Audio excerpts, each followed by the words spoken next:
Pakaian tubuh saya rasa tak ada masalah. Pakaian juga tak ada masalah. Biasa kita bersih lah. Tempat ni kadang-kadang masalah sikit.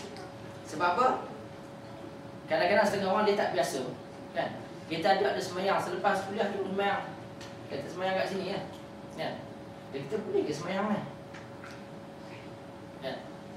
Saya kata, dia tanya lah sebab apa? Dia tanya kaki orang pakai kasut semua pijak habis semua. Apa? Macam mana kita nak jawab? Sebab salah satu syarat ialah tempat kena bersih.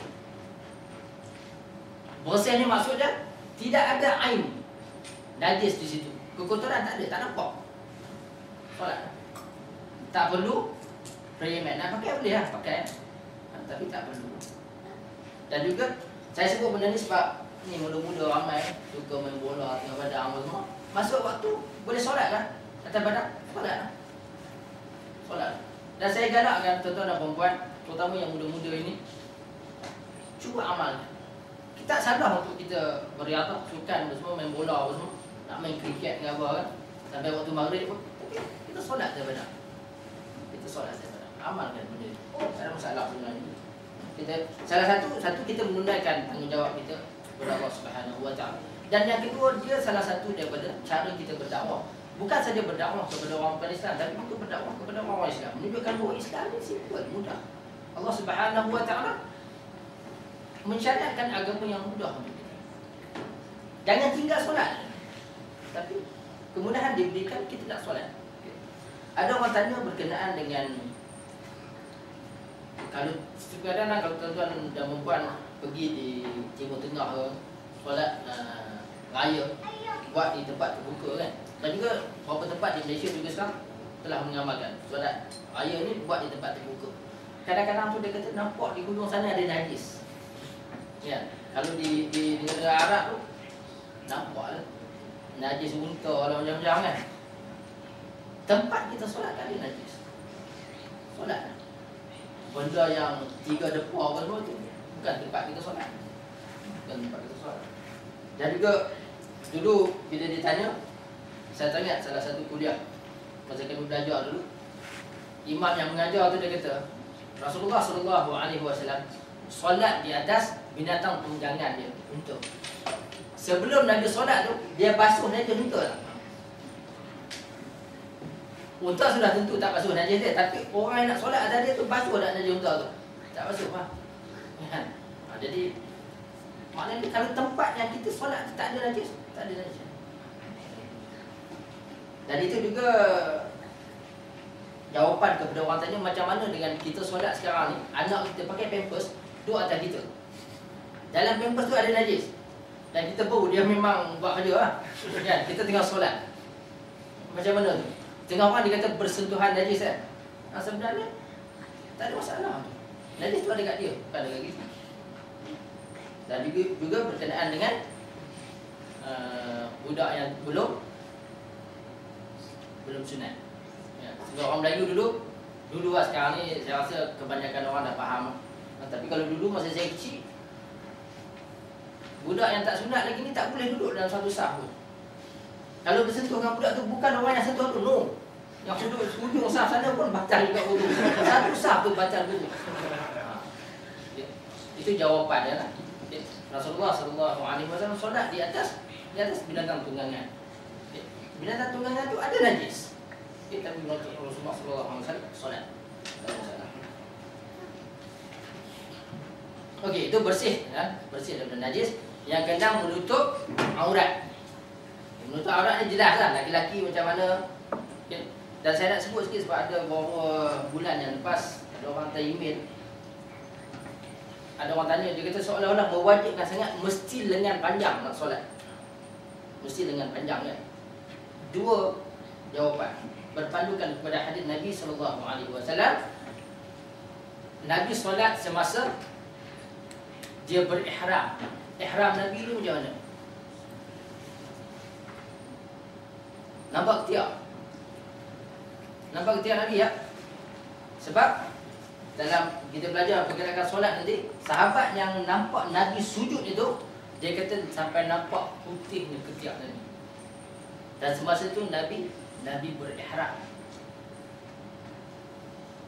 dia dalam ihram. Maknanya satu, menunjukkan bahawa nampak ketiak ni bukan merupakan satu masalah dalam solat.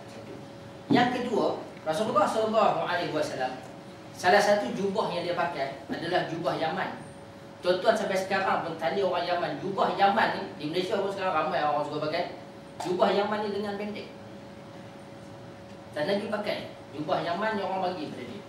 Hadis yang sahih tu kan baca dalam Sahih Bukhari, dalam juga jumpa jubah Yaman yang orang hadiahkan pada Nabi berwarna merah dan Nabi pakai. Tanyalah orang Yaman sampai sekarang pun jubah Yaman, jubah dia dengan pendek dan Nabi pakai. Ya, Nabi pakai. Jadi kita nak mensyaratkan mesti dengan panjang merupakan syarat-syarat yang tak ada dalam agama.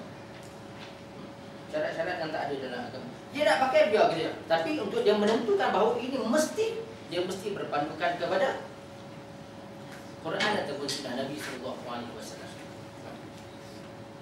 Itu menutup aurat. Dan kalau wanita, semua tahu lah aurat wanita. Cuma kalau kita sedang solat, tiba-tiba terbuka aurat dan kita sedar, kita tutup lah cepat-cepat kan. Tapi kalau kita tak sedar macam mana? Tak mana selalunya? Selalunya lelaki, perempuan saya rasa tak jadi. Masa sujud kan orang pakai kain kan. Terutama pula orang yang dia memang nak pastikan bahawa kain itu lebih daripada pukulan dia lah. Bila dia sujud kan, orang belakang nampak kadang-kadang nampak lututnya, nampak pelipatnya, lutut dia kan, belakang lututnya tu macam mana? Sebab di dalam hadis Nabi SAW, pada sahabat ni, orang ni kebanyakan ni miskin-miskin. Dan kain dia memang singkat. Memang singkat, tapi tutup aurat lah. Sebab itu di zaman Rasulullah SAW, saya pernah sebut saya rasa di sini, makmum wanita di belakang. Dan di zaman Rasulullah tak ada tabir yang memisahkan antara makmum lelaki dengan makmum wanita. Sebab itu zaman Rasulullah SAW,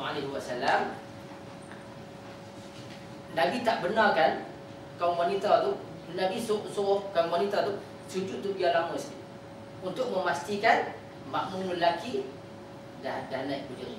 Sebab apa? Sebab kalau mereka bangun, makmum lelaki masih lagi sujud, mungkin nampak aurat. Sebab kainnya singkat. Orang zaman tu kebanyakan sahabat miskin. Hadis tu ada, hadis yang sahih. Kita baca dalam Sahih Bukhari dan Sahih Muslim juga ada hadis itu. Jadi kalau pada itu memang dimaafkan. Memang dimaafkan. Itu yang ke-6, menutup aurat. Ke-7, masuk waktu. Ini masuk waktu. Macam kita sebut tadi lah, berkenaan dengan waktu-waktu Rasulullah SAW diajar oleh Jibril solat. Yang ke-8, menghadap kiblat. Menghadap kiblat juga kalau kita tahu bolehlah kan, kalau kita tahu. Dan juga sekarang ni mudahlah, matahari terang kita tahu. Tapi macam mana kalau kita tak tahu? Kita kompos pun tak ada, handphone kita yang canggih yang ada kompos pun tak ada. Macam mana kita sabar? Kita solat macam mana? Kita agak-agak. Selepas kita agak-agak itu, kita dapat tahu kiblat apa yang betul. Begini-begini. Kita dapat macam mana? Di dalam hadis Nabi SAW, ketika hari yang mendung, para sahabat solat. Dan selepas habis solat tu, sedar kiblat apa mereka solat tu tak betul. Rasulullah SAW tidak menyuruh mereka repeat, ulang semula solat. Selesai. Dan juga satu lagi, ini juga mungkin kita akan masuk juga kemudian daripada ini, tapi saya nak sebut sikit lah sebab ada orang suruh sebut juga. Sebab kita tuan-tuan dan puan-puan, bila kita sebut berkenaan dengan solat ini, ada orang minta sebut sampai solat semasa